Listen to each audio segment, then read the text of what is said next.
This is the story of Samson.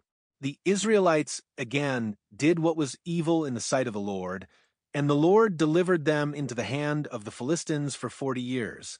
There was a man from Zorah of the family of the Danites, whose name was Manoah. His wife was barren and had no children.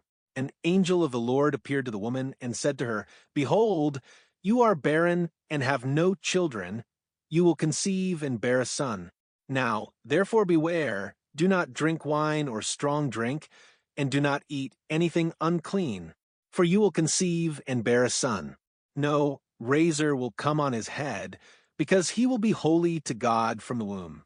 He will begin to deliver Israel from the hand of the Philistines."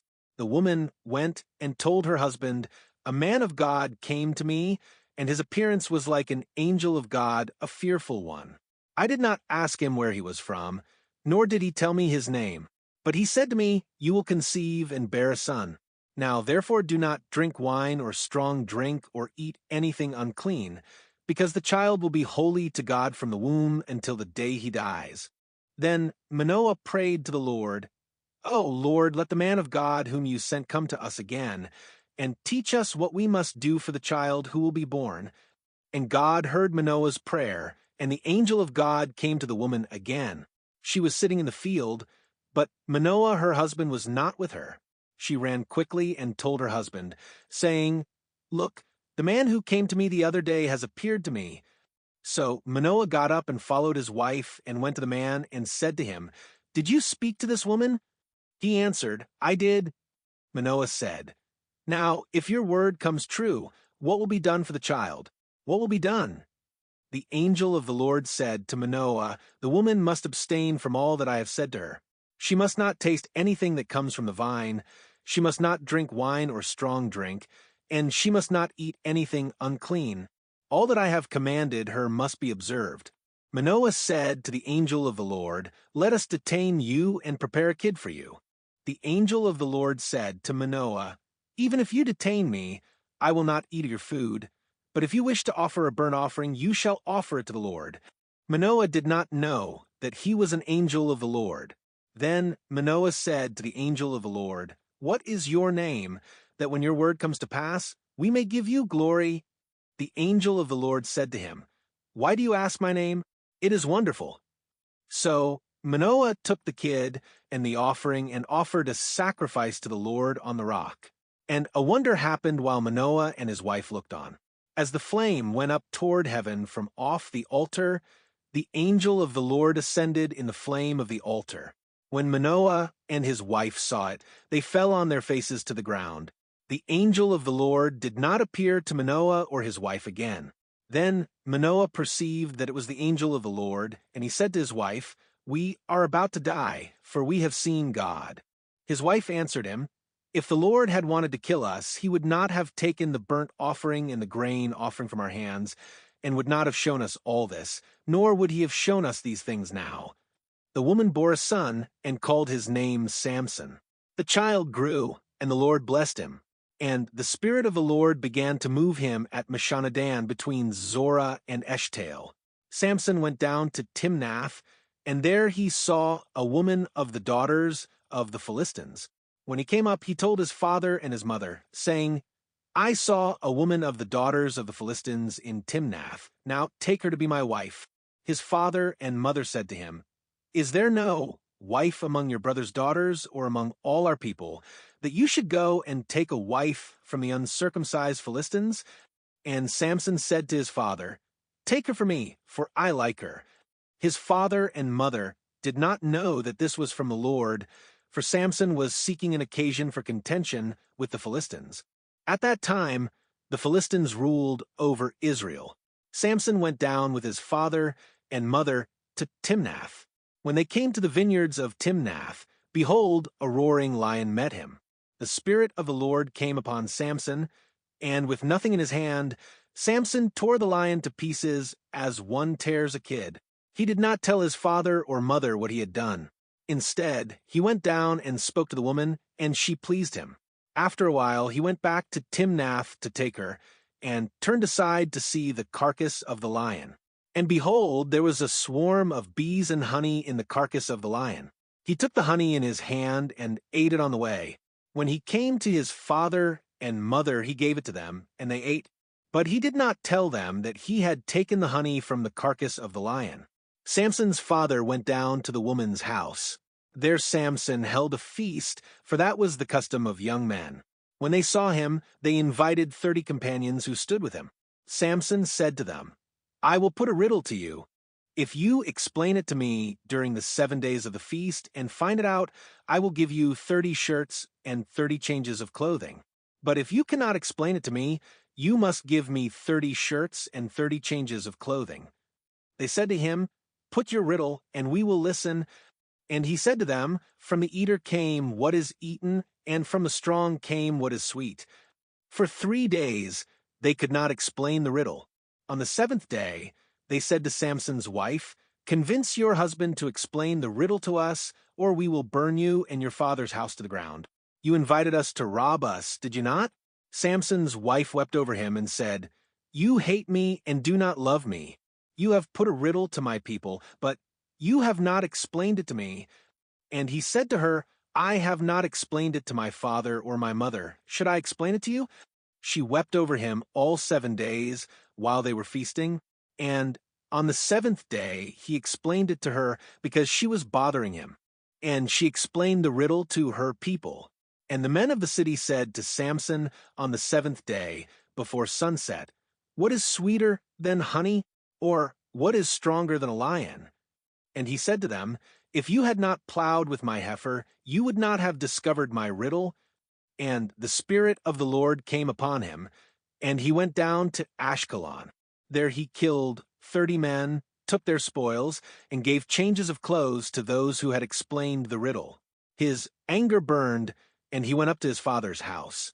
His wife was given to one of his companions, to whom he was in league.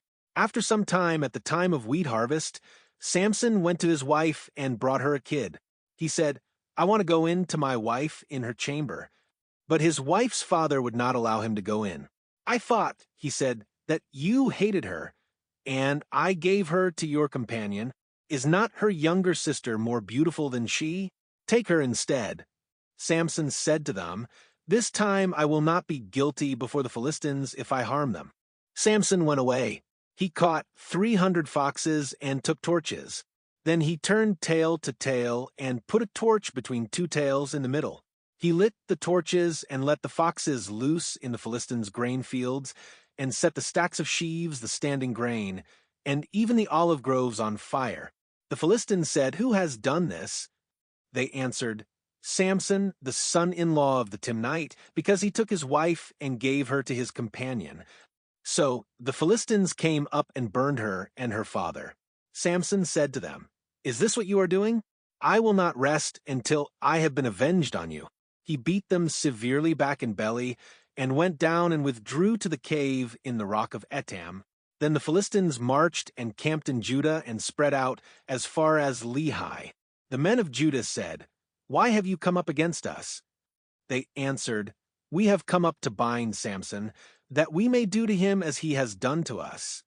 Then 3,000 men of Judah went down to the cave in the rock Etam and said to Samson, "Do you not know that the Philistines rule over us? What have you done to us?" He answered them, "I have done to them as they have done to me."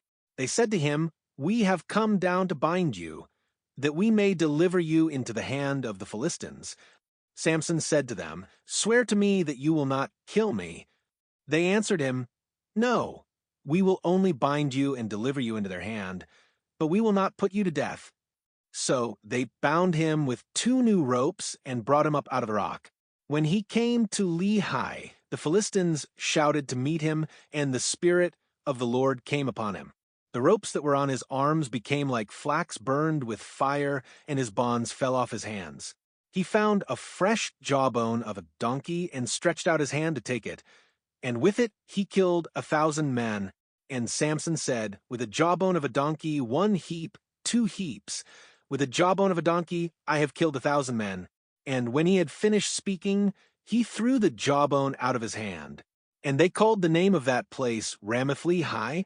And he was sore thirsty that he called upon the Lord and said, "It is you, who have brought about this great deliverance by the hand of your servant.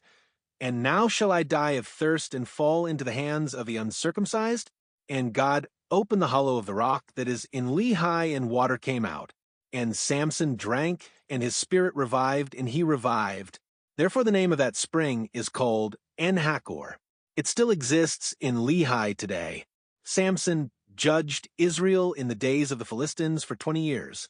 Samson went to Gaza, and there he saw a prostitute woman, and he went into her.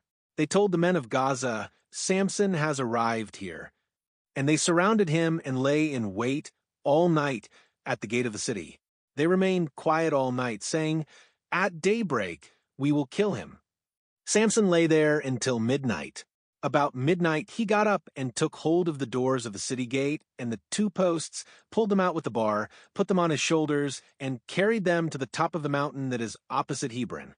After this, he loved a woman in the valley of Sorek, whose name was Delilah.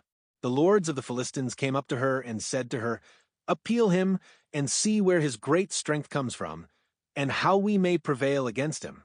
We will bind him to subdue him, and we will give you each of you 1,100 shekels of silver." Delilah said to Samson, "Tell me, I pray you, where your great strength comes from, and with what you must be bound to subdue you." Samson said to her, "If I were bound with 7 fresh ropes, which were not yet dry, I would become weak and be like another man."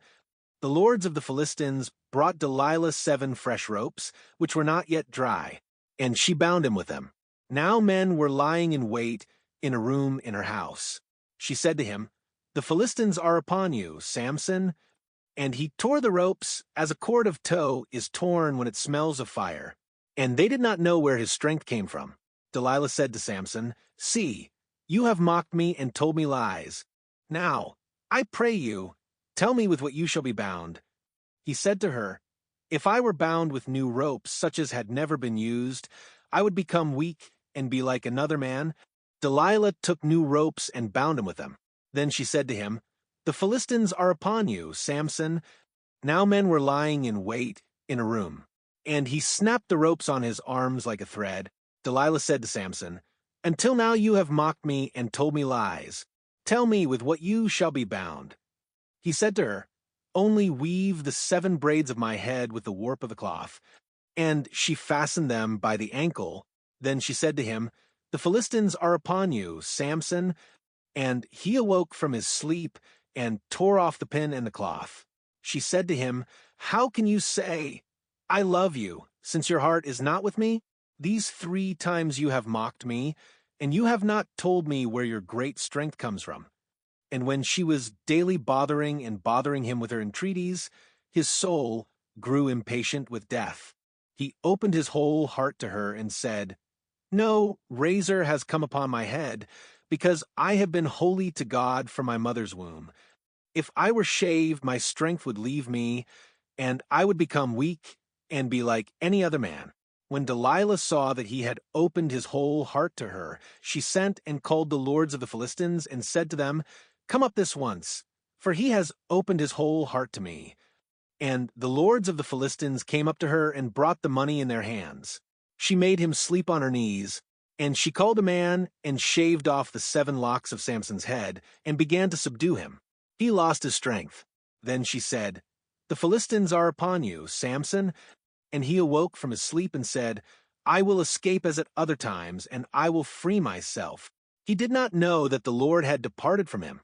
The Philistines seized him and put out his eyes. They brought him down to Gaza and bound him with bronze chains. He was grinding at the millstones in the prison. However, the hair of his head began to grow again after he had been shaved. Then the lords of the Philistines gathered together to offer a great sacrifice to Dagon their god and to rejoice. They said, "Our God has delivered Samson, our enemy, into our hands." And when the people saw it, they praised their God, saying, "Our God has delivered into our hands our enemy, who is destroying our land and causing many of us to die." And for joy of heart they said, "Let Samson be called, that he may play for us." So they brought Samson out of the prison, and he played before them. They set him between the pillars, And Samson said to the young man who held him by the hand, "Let me alone, that I may touch the pillars on which the house stands and lean against them." The house was filled with men and women. All the lords of the Philistines were there, and there were about 3,000 people on the roof, both men and women, watching Samson play. Then Samson called upon the Lord and said, "Lord God, remember me, I pray thee. O God, give me strength only this once, that I may take vengeance on the Philistines for my 2 eyes at once." And Samson embraced the 2 middle pillars on which the house stood, and leaned against them. One was on his right, and the other on his left. Samson said, "Let me die with the Philistines." He bent down heavily, and the house fell on the princes and on all the people who were in it. Those he killed at his death were more numerous than those he had killed during his life. His brothers and all his father's house went down and carried him up. When they came up, they buried him between Zorah and Eshtaol in the tomb of Manoah, his father. He had been a judge in Israel for 20 years. The greatest trap for man is woman. Samson had Herculean strength, but his weakness was his love. His story is similar to that of Hercules, a divine power or a devil's strength. A divine power refers to the extraordinary ability attributed to a deity, often associated with creation, sustenance, and intervention in the world. It is a central concept in many religions, where God or a higher force is considered to hold unlimited creative power. A divine power refers to God or his angels, where devil-like strength can be attributed to humans. A devil-like force is a French expression meaning great strength, exceptional power, often associated with boundless energy or the ability to overcome significant obstacles. It can be used to describe a person or something possessing considerable physical or moral strength. It is an idiomatic expression, not a literal description of Satan's strength. The expression devil-like strength is hyperbole, that is, an exaggeration intended to emphasize strength or power. It has no direct religious connotation in its common usage, even though it refers to the devil, a figure often associated with power in various cultures. In short, devil-like strength is a colloquial expression that describes remarkable strength, whether physical, moral, or otherwise, without necessarily implying a reference to any diabolical entity. Hercules, also known as Heracles in Greek, is a legendary hero in Greco-Roman mythology, famous for his incredible strength and his 12 labors. The son of Zeus and the mortal Alcmene, he is dogged by the jealousy of Hera, Zeus's wife. To atone for the crimes he commits under the influence of Hera's madness, he must complete 12 perilous labors. These labors include capturing the Nemean lion, destroying the Lernaean hydra, cleansing the Augean stables, capturing the Cretan bull, and descending into the underworld to capture Cerberus.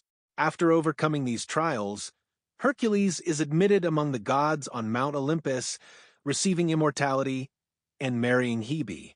The story of Hulk, aka Bruce Banner, begins with a scientific experiment gone wrong. Banner, a nuclear physicist, is exposed to gamma rays when a bomb he designed explodes. This accident transforms him into a green giant, the Hulk. When he is overcome with anger, the Hulk possesses incredible strength. But his transformation leaves him vulnerable and isolated, hunted by the military and struggling to control his emotions. When angered or feared, Banner transforms into the Hulk, a green creature with superhuman strength. Like a green devil,